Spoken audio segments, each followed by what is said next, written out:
다양한 전문가들의 인사이트 들어보는 시간입니다. 증시 대담 시작하도록 하겠습니다. 오늘은 유니스토리 자산운용의 김장렬 본부장 함께합니다. 반갑습니다. 네, 안녕하십니까. 네, 크리스마스 연휴 잘 보내고 오셨을까요? 네. 네, 오랜만에 매수세로 외국인들이 돌아왔는데요. 추세 전환 시그널로 저희가 봐도 될까요? 네, 일단 뭐 조금이나마 이제 전체 장을 통해서 삼성전자 포함해서 매수세가 전환된 거는 긍정적입니다. 여러 가지 악재가 많음에도 불구하고 이 정도면은 시장 전체적으로도 그렇고 주요 그 대표적인 종목, 물론 2차 전지하고 자동차는 조금 다릅니다만은 전체적으로는 그래도 주고받으면서 약간 순환매적인 것도 같지만은 그래도 전반적으로는 악재에 둔감하다는 모습을 보였다는 측면에서는 연말에 산타랠리가 지금 뭐 이제 나흘밖에 안 남았죠. 오늘 목요일, 금요일, 월요일 하루 사흘밖에 안 남았 사흘하고 1월 2일하고 3일 이렇게가 이제 보통 산타랠리까지인데 요 정도의 산타랠리에서 까치랠리까지는 아니더라도 좀 트레이딩 기회일 가능성 정도는 있다.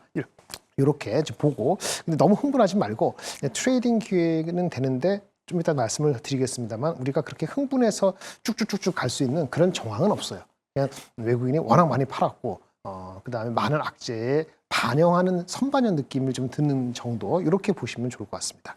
네, 너무 흥분하면서 대응하는 것은 자제해야겠다라고 말씀을 하셨습니다. 지금 엔비디아의 경쟁자로 떠오르는 게 브로드컴입니다. 브로드컴 AI 시장의 제2의 엔비디아다라는 이야기들이 외신에서 흘러나오고 있는데요.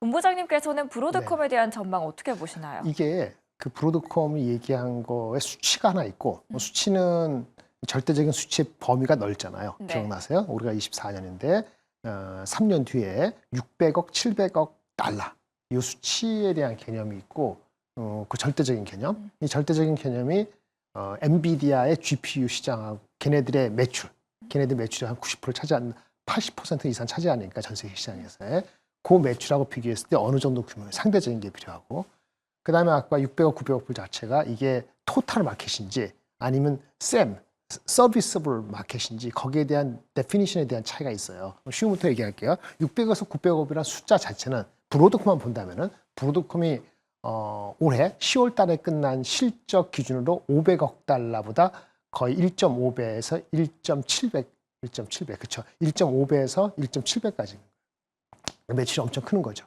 그렇죠? 500억 달러고 내년 매출 600억 달러 컨센서스인데, 요 시장이 600억에서 700, 900억 달러니까 엄청 큰 거잖아요. 그러니까 네. 그 주가가 20몇 프로 오르고 10몇 프로 가다가 좀 내려앉아고 다시 또 왔다 갔다 하는 거니까 그 정도 반응은 너무나 절대적인 값이에 대해서 그 내용을 떠나서 그렇게 얘기하는 거죠. 이 규모가 얼마 정도냐? 우리 엔비디아가 그 올해 내년 1월 달에 끝나는 게 걔네 아마 그 기준일 텐데 그게 한 1,100억 불 뭐 이렇게 되고 내년도 캘린더로 한 1,800억 불 될 거고 그럼 3년 뒤에 똑같이 27년 기준으로 한 2,700억 불 될 거예요. 지금 2,700억 불 대비했을 때 얘네들이 얘기하는 이 600억 달러 또는 900억 달러라는 개념은 20에서 30%예요. 그러니까 엔비디아의 20에서 30% 정도가 거의 새롭게 생기는 거예요. 왜? 요 규모가 지금 얘네들 매출의 120억 달러거든요.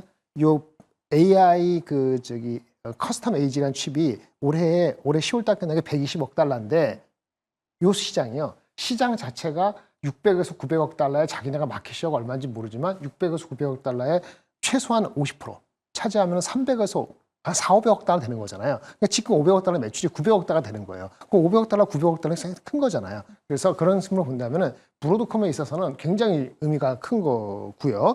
그 600에서 900억 달러, 엔비디아의 비슷한 시기에 매출의 한 20에서 30% 정도 되는 규모가 되니까 의미가 있는 거죠.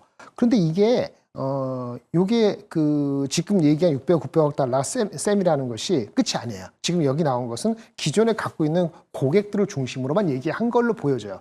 구글이라든지 메타, 그다음에 중국에 있는 바이트댄스, 그 틱톡의 그 모회사 이런 거 중심인데 시장에서 얘기하는 건 애플이라든지 오픈 AI하고도 비슷하게 또는 그 이상의 이제는 그 커스텀 에이지 칩의 딜을 위해서 노력 중이다 해서 요것도 오픈 AI하고 애플이 애딩이 되면은 아마도 내년 이맘때 아니면 26년도에는 이게 애딩이 될 수 있다고 하는데 그게 애딩이 되면 애플하고 오픈 AI가 구글, 메타, 바이트댄스에서 얼마나 또 애딩이 되느냐면 600, 900억 달러가 보수적일 수 있는 거예요. 그러면 사실은 엔비디아가 한 2,700억 불 하더라도 30%가 아니고 애플 대비했을 때 30% 이상의 규모로 위치가 바뀔 수도 있다는 거죠. 이 커스텀 에이직이라는 칩이 규모가 그래서 상당히 의미 있는 거다라고 볼 수 있고요. 그걸 안 본다면은 우리 그 브로드캠의 그 PER은 올해 기준이나 올해 24년도 25년까지 봐더라도 한 50배, 한 40몇 배 되기 때문에 절대적으로 비싸요. 엔비디아가 30배, 32배, 2, 3배밖에 안 되는데 브로드컴이 올해 내년 기준으로 40배에서 한 50배 가까이 되거든요. 그러면 밸류가 비싼 거죠. 네. 근데 27년도에 매출이 아까 말한 올해 지금 매출 5, 600배가 아니라 이게 얼마나 되느냐? 한 뭐 1,000억에 쌤에 한 반만 때 한 900억 불 이상은 되는 거니까 엄청 커지는 거잖아요. 그러면 밸류에이션이 아마 20배 중반으로 떨어질걸요. 그럼 브로드컴이 싼 것인지 엔비디아가 싼 것인지 헷갈리는 또는 새로운 걸 찾는 그 사람들의 심리를 봤을 때는 브로드컴이 더 난가? 이렇게 생각할 수 있는 거죠. 절대 규모는 지금 엔비디아하고 경쟁하는 건 아닌데 여기 네트워크 칩이고 약간의 그 커스텀 칩이 규모가 다르기 때문에 다르지만은 그 성장률을 봤을 때는 사실은 접근이 달라질 수 있는 거죠. 그러면 엔비디아하고 이거 브로드컴 둘 다 갖고 있든지 둘 다 밸류에이션이 지금은 27년 기준으로 봤을 때 대충 비슷한 레벨로 브로드컴이 좀 올라왔기 때문에 비등비등하지만 성장 잠재력을 커스텀 에이지 칩으로 하고 구글하고 구글뿐만 아니고 아까 구글 메타 잡혀 있죠. 애플 오픈AI까지 가능하다고 보고 맨 마지막 말씀드리겠습니다. 이게 템이라고 얘기해놨어요. 우리가 보통 얘기할 때 우리가 몇 년 뒤에 우리가 바라보는 시장 사이즈가 전기차 업체에서 뛰어들어요.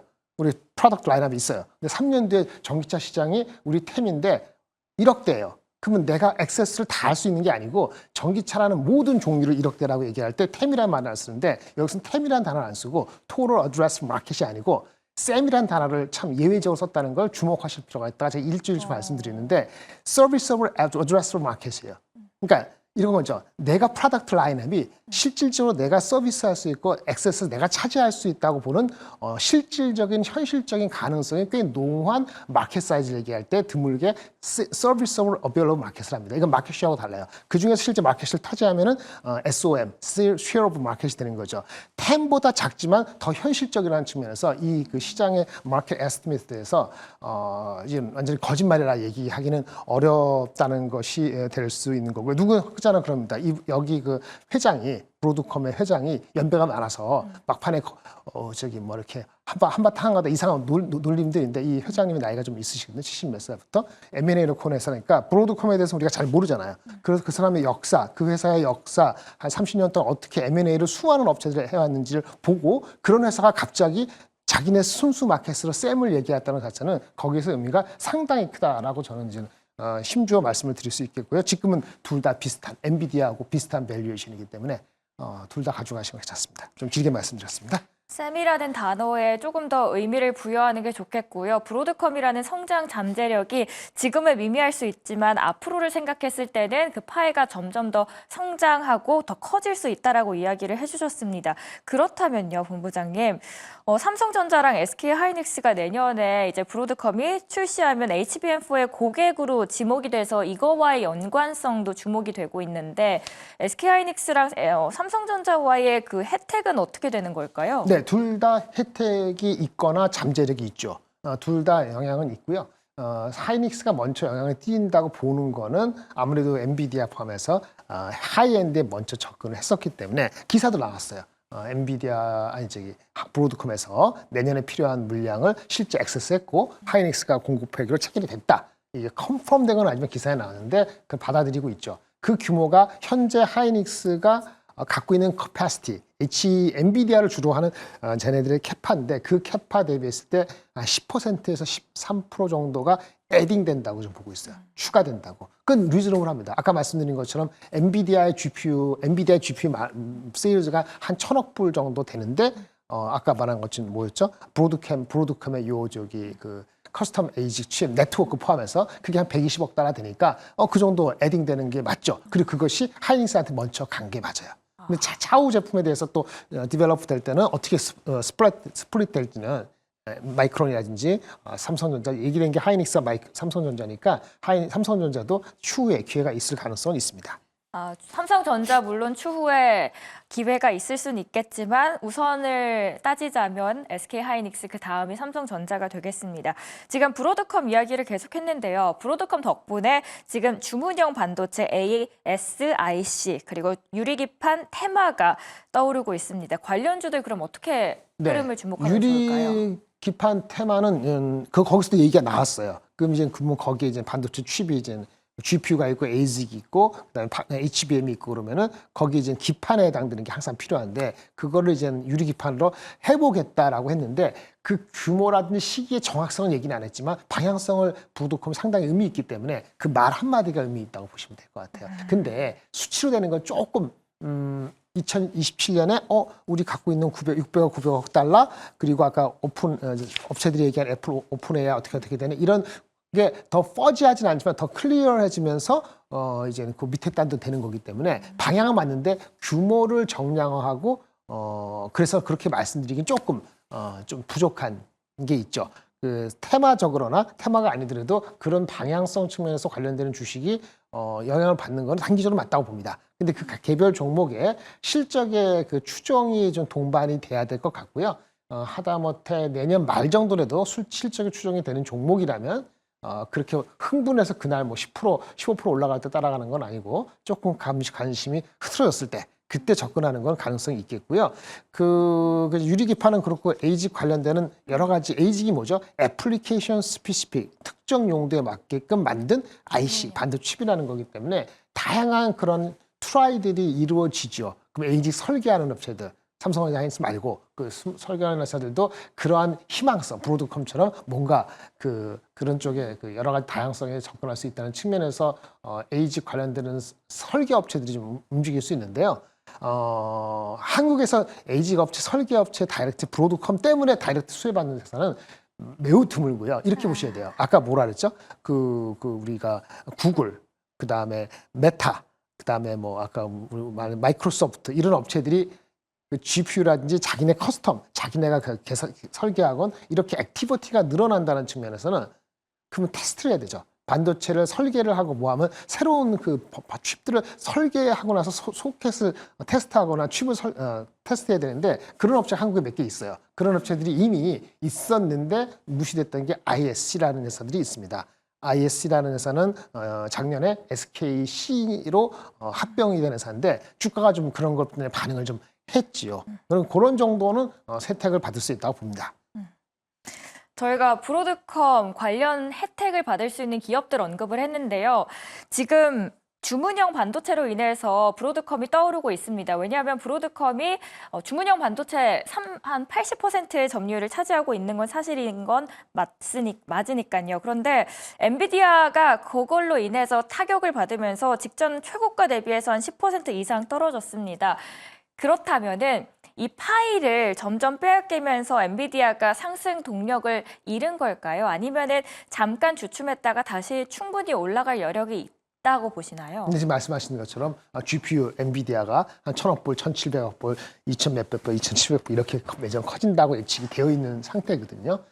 종국이 한 2, 3년 뒤에는 성장률이 한 30%나 20 몇 프로 떨어지겠는데 그 정도에 떨어졌을 때 아까 브로드컴이 얘기한 그 규모 600억, 900억 또는 그 이상의 새로운 시장 하면은 대충 8대 2나 7대 3이잖아요. 그러니까 비중이 8대 2로 되면은 뭐 얘네들 유지한다고 보고 7대 3으로 하면 얘네들이 더 커진다 보고 합해서 3,500불이나 3,700억 불이라는 건데 그거는 사실은 아무도 몰라요. 그 뭐 커스텀 칩이 되면서 이것이 성능이 계속 괜찮으면은 GPU 시장, 범용 칩 시장에 좀 줄 수 있겠죠. 그러니까 85%, 75%가 조금 더 줄 수도 있겠죠. 3년 뒤에 가봐야 되는 거니까 그런 우려를 해서 엔비디아가 빠진 거죠. 빠진 건데 그건 가봐야 되는 거니까 모른다는 게 정답이고 밸류에이션 와이즈 25%, 30% 되더라도 PER이 30배 이하 될 필요는 없다고 보여지기 때문에 그것이 주가로 130불 초반이었다. 이렇게 이해하시면 될 것 같습니다. 미국의 칩스법 보조금을 받고 있는 삼성전자, SK하이닉스, 그나마 삼성전자는 주가를 방어하고 있는데 거기에 비해서 SK하이닉스는 하락하고 있거든요. 그 두 주가의 향방이 엇갈리는 이유가 뭐라고 보십니까? 너무 의미 부여하실 거 없고요. 영향은 둘 다 제한적입니다. 삼성전자가 규모가 크니까 근데 뭐 원래 예상보다 26% 줄은 거는 원래 그 투자하는 스피드라든지 규모가 줄어서 그런 거고 뭐 비중으로 쌌으면 걔네가 하려는 캐펙스 대비했을 때 13%니까 적지 않다. 우리 아전에서 해석하는데 그거 중요하지 않아요. 다른 나라 미국 회사들은 론을 또 저리로 받은 게 있는데 우리는 론을 저리 받는 게 없거든요. 그러니까 삼성전자에 대해서는 특별히 의미를 부여할 것도 없고요. 하이닉스는 원래 규모가 작고 몇억 불 안 되기 때문에 그거 갖고 뭐 딴 데 보조금 주는데 안 주고 미국이 그럴 쓸 리가 없고 뭐 이거는 별 의미는 없습니다. 이것 때문에 주가가 움직인 건 아닙니다. 여기에 큰 의미를 두지 않아도 되겠다라고 말씀을 해주셨습니다. 그렇다면 코스피 연말 그리고 2025년 투자 전략 마지막으로 어떻게 세워보면 좋을까요? 네, 얼마 안 남았는데요. 지난주부터 지금 또 근데 일단 이게 탄핵 정국이고 안개 정국이라 뭐하지만은 계엄이 해제됐고 뭐 최악은 벗어났다고 우리가 보고 있는데 맞아요. 최악이 벗어났기 때문에 주가가 반등을 한 겁니다. 근데 생각 보실까요? 결론을 말씀드리기 전에 우리 12월 3일 탄핵 정국으로 들어가기 전 계엄이 실시되기 전날 12월 3일 종가가 우리가 2,500입니다. 그러면 2,500 12월 3일하고 지금 2,444하고 그때보다 좋은 환경인가요? 나쁜 환경인가요? 모르는 환경인가요? 보셔야 될 것 같습니다. 일단 외부적인 환경은 그때보다 좋지는 않습니다. 우리 대한민국이 아니고 뭐죠? 10년물 국채. 그 당시 4.2인데 지금은 4.5고요. 어쨌든 그다음에 원 환율도 그 당시 1,418이고 지금 1,450입니다. 그게 높으면 우리한테 불리한 거잖아요. 그래서 그건 분명히 안 좋은 거니까 2,500원으로 빨리 갈 수 있다라고 생각하는 거는 희망입니다. 산타를 기대하는 2,500 이상은 빨리지 않습니다. 그러면 실적이 뭐냐? 삼성전자나 하이닉스나 또 기타 업체들 실적 전망이 12월 3일 이후부터 지금까지 높아졌나요? 정체인가요? 모르겠나요? 정확히 말하면 삼성 하이닉스는 많이 내려왔죠.